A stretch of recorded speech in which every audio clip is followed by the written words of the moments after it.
So welcome guys to AHA Biz, our daily 30-minute briefings on bleeding edge insights and practices that altogether form the emerging shape of our new normal. Every day we round up actionable and the best practices from business leaders, which you can apply to your own companies to level up the way you take care of your people, your customers, and your partners as demanded by this business unusual times. So my name is Dandy and I'll be facilitating today's open discussion together with Mina, Chini, Hi. guys, and of course Andre. Yeah, my role is going to be to squeeze ahas every step of the way. So let's get started. Yes. We have 30 minutes. Right. So Keng will be our timekeeper. Are you ready? Each of us will have 8 minutes. All right. Okay. Good. Let's have some fun. Okay. So let's get the ball rolling with Mina. Take it away, Mina. Okay, game. So timer starts now. Okay, so my resource person is an executive who works for an airline company that services passengers, of course, locally and internationally. This airline has presence in more than 20 countries and one of the companies that offer budget airfare to passengers. So what is their current context ngayon? So currently, the airline industry is experiencing a major free fall in their revenue given the travel ban imposed by the ECQ and worldwide as well. So according to CAPA, this is some sort of a center where all things are about aviation. They said that a lot of airline companies are going to go bankrupt if the travel ban persists. So in fact, most of them are already asking their governments for bailout. Yes. Yeah, in order to survive this threat to their business. So this company in general, they are enforcing business as usual with most of their people who are still working from home. What they're doing is they're attending to the thousands of customers' needs who are refunding.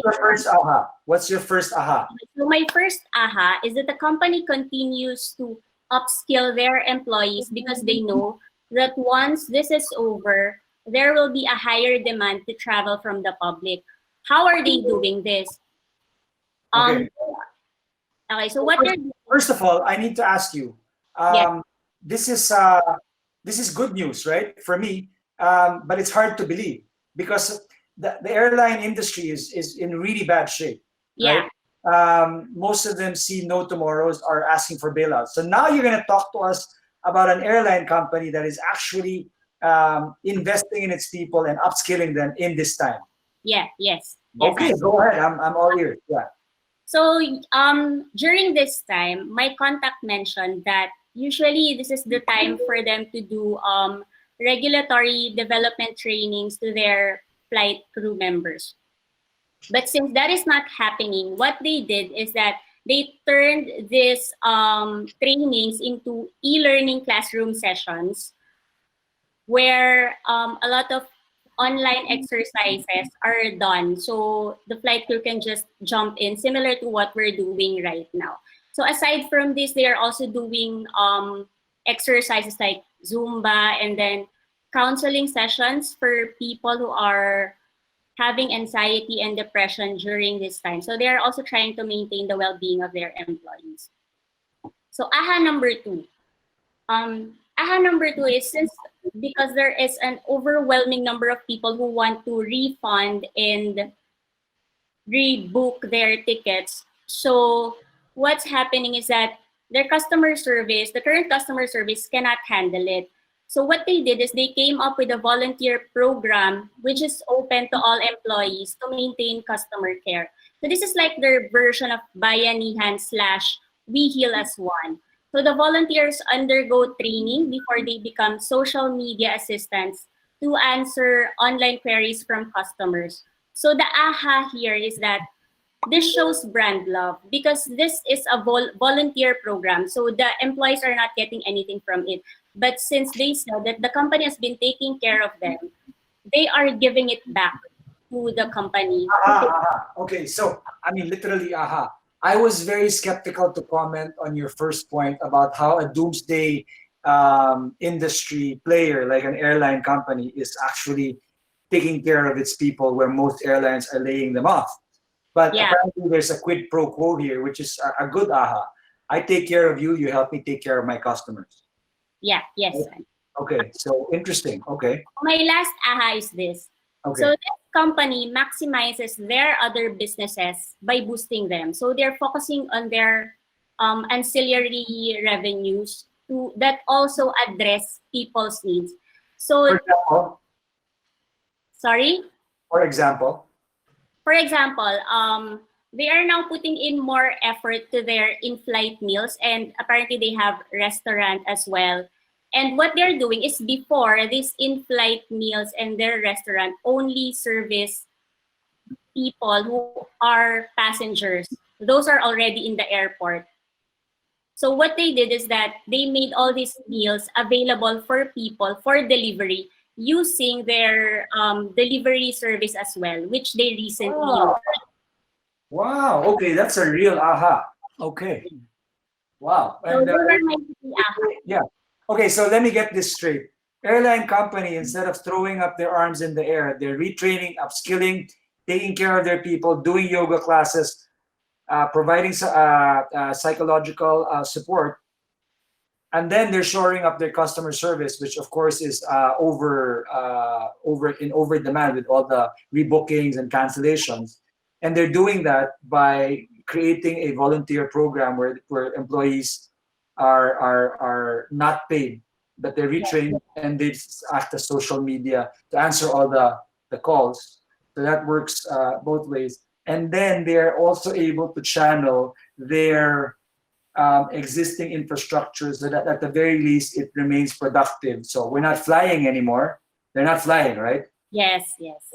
But they are then transitioning into meal services to be delivered. That is ingenious. So do you have a sum up? This is very good. Good stuff. This all came from a primary interview, right? You're not reading about this somewhere. Well, this is very good. I mean, this really, first of all, it's inspiring. Secondly, like I said, my reaction to your first point was I was skeptical, right? There must be some reason there. I don't understand that. Okay, but now I understand it. All right, so 4 out of 5 is the aha I would give you. 4 out of 5. Yeah, Andre. All right. Congrats. Okay, so now let's go to Chini. Chini, your 8 minutes starts now. Okay, so I interviewed someone from an international pharmaceutical company. So this company ships their products to the country in the Philippines since they closed up manufacturing here last year. You'd think that sales would be great right now for pharmaceuticals, but everyone is so focused on developing a vaccine. So med reps now have very little to do. Their customers are now the frontliners fighting the good fight, diba? So accommodating med reps is probably the last thing on their minds. So how these med reps stay relevant when their core business is down? Very well set up. Tell us how. Yeah, number 1. If you can't sell, build customer relationships. So these med reps stopped business as usual and created a plan to start reaching out to doctors to assist them in fighting corona. So what they're doing right now is getting in touch with all of these doctors, asking them, what is it that you need? How can we help you? And they coordinate with their HR staff to provide what they need. For example, PPEs, food, and kind of assistance. Right now, it doesn't profit them in any way, but if you think about it, when all this is over, the med reps will benefit because they actually maintain customer relationships. And now my aha number 2, coming from this experience. Let me stop you there because the med reps is interesting because actually the med reps are not really there, as I understand it, to sell. They're really marketing. They are there to keep the relationship with the doctors and the products they represent warm and top of mind, right? So they are really relationship managers, the med reps, right?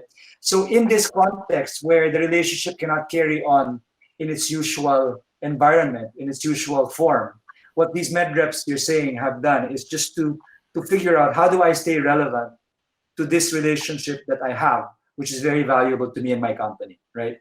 So if you can't stay relevant the way you usually have, how do you stay relevant in this new way? Okay, go. Yes. And so my aha number 2 is if you don't know how to stay relevant, pivot with your purpose in mind. So if you notice, these med reps could have just thrown in the towel and say that they have no way to be relevant now because what they're doing is just selling. But knowing that their purpose is to provide their customers with what they need, in this case, doctors, it now actually becomes easier for them to find a way to be of service in a time of crisis. And this isn't just actually applicable to pharmaceuticals. Actually, if I could share my screen. Please. Yes. Here we go. Right. So right now there's this sushi restaurant in the States that reassigned their sellers to deliver food to customers instead of outsourcing deliveries. So they're literally serving their customers from home. So they have that familiarity with the servers and they keep their brand loyalty. Another company would be Can you run that by me again? So there's this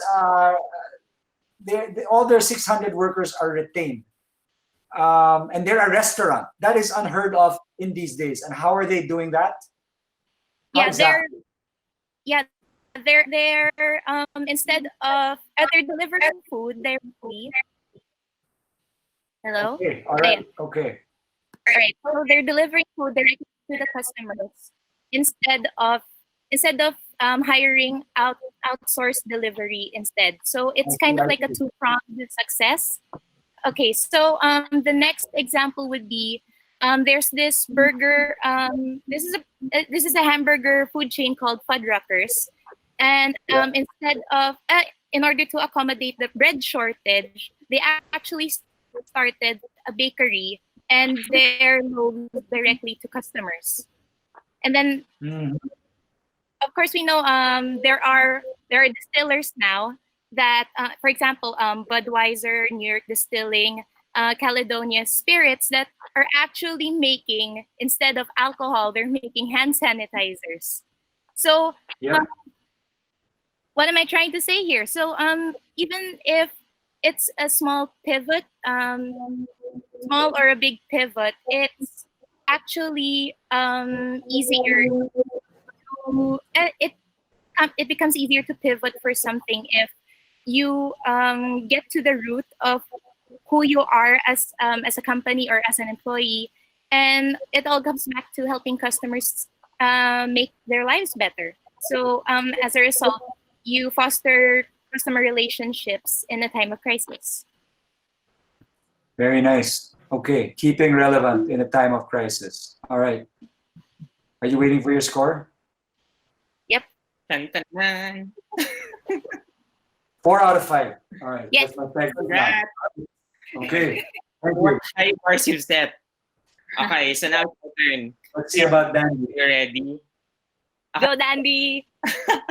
Okay, so my case study, your examples are quite parang quite big when you look at it. I'll go micro. My resource person is a practice and industry groups admin for a global law firm. This is a multinational law firm with offices in over 40 countries. And according to him, actually in the legal industry, the most pressing matter right now is how to continue business as usual. But their main focus right now, especially this company, is really their commitment to their employees first, because they recognize that they are the machine that keeps the company running.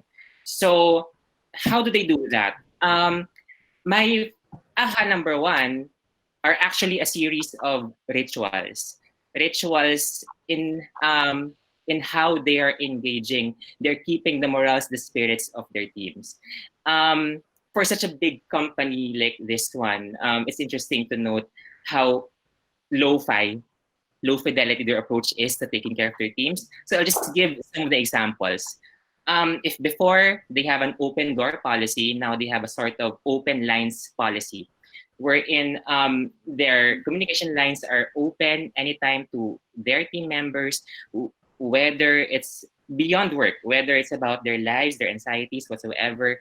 Um, this resource person says that the relationship between him personally and his team has actually, the more that they are physically distanced, they have become closer. So that's the irony of it. And because it is specifically because of the open line policy, as you Yes. Okay. Of course, we believe that to each leader his own, right? But this for him, this is the best practice for him. Some leaders may not agree to having this close relationship with their teams, but for him personally, it's really an integration of work life more than ever. So Dan, is this open line policy his policy with his own staff and teams, or is it a global? So this is his own. His policy, which is being implemented also by other teams. So there's an influence thing going on between their teams, between the leaders already. All right. Well, I mean, I'd like to comment on that, because again, my point of skepticism when you talked about this is it sounds impossible that it would be an enterprise-wide policy right now. So what you're telling me is that it most likely started with this leader, and so pockets started springing up that were doing this as a best practice, and right now there's at least enough coverage, meaning enough pockets of this happening, which becomes a lesson, maybe not at the enterprise level, but for the individual leader, to take care of that. Okay, so who's going to volunteer for our team to have the open line policy? Karen. All right. Yeah. Okay. So other rituals that they came up with, having a dedicated platform for engagement. For them, they're using Workplace. And when they talk over Workplace, they cannot actually talk about work. So this is really space boxing for non-work stuff, right? They use other platforms for work and then dedicate this platform just for non-work fun stuff that they can engage with. They also have virtual lunch together. Sometimes they get each other's food, each other's meals. They have virtual team buildings. They have simple challenges like singing contests. They would send in their videos of them singing, and then they'll be judged a la American Idol, stuff like that. So these are small rituals that really make a big difference to their employees. Are these lawyers? No, not all of them. No. These are admin staff. Admin staff. I see. Okay. Yeah. But I wouldn't be surprised though if the other lawyers are doing the same right now. Okay. I see. All right. So my aha number 2, I'll jump off from that. But despite all these fun and games engagement, they take transparency seriously. Because transparency is key, especially since people are anxious about the possibility of losing their jobs, stuff like that. So they make it a point to really constantly communicate higher up decisions and announcements as soon as they come. And just to further build on that point, I read this article from Nihar Chaya. He's an executive coach for CEOs of Coca-Cola, of American Airlines, and GE. For him, especially during this time of crisis, his advice to leaders is really to aim for honest and consistent communication. So honest communication means being vulnerable enough to say that you don't have all the right answers all the time, which is what they're doing right now in that law firm. Second, consistent communication, meaning proactively addressing concerns that come your way and frequently sharing what you can. So these two things are exactly, they reflect what they are already practicing in the law firm. So it's quite an interesting practice, especially during these times where communication and transparency is important between leaders and their people.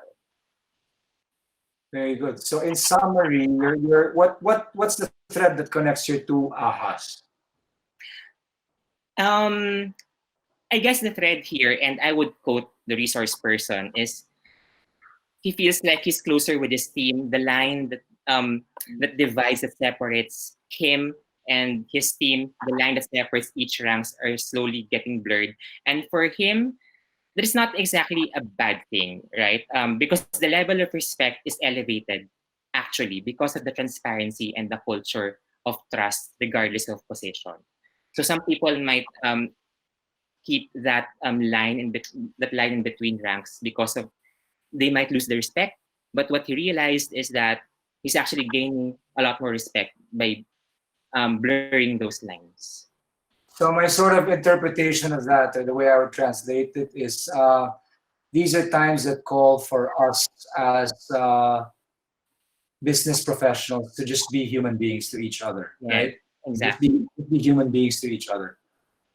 Strip it of all titles, ranks, roles, functions, and just be human beings. Although we've still got to get our jobs done. Okay, so that's your aha. Yep. All right, so now for your score, I give you a 2 plus 2 equals Yay. 4. All right. Okay, very good. Thanks a lot. Thank you very much to our investigative journalists for today. So anybody want to chime in with questions? How much time did that take us, I wonder? Kang, our timekeeper. Try to finish. Everybody had 2 minutes left. So Okay, that's great. Andre, if you will, for us to wrap this up, no, perhaps we can throw in our top 3 keywords for Okay. today. Yes. So if anyone can throw in their keyword for today, Mina, Chini. I think one is Courtney. For me, I would think it would be it's not really a keyword, it's a key phrase. Building customer relationships. Right. Okay, I think For me, I would say brand love, because as we've seen with Chini's story, brand love between customers and the company. With Mina, it's brand love between employees and their company, which is also an equally important. Mina. yeah, you stole my answer. So Sorry. So, I think aside from that, ano siguro, no, parang keep on learning. Because what they do is they are continuing to upskill their employees. And then these employees are volunteering, di ba? And then they're also learning another skill, which is social media and answering your customers. So, yun, for me. Could I throw in another keyword? I think with Mina's case study, it would be preparing for a restart.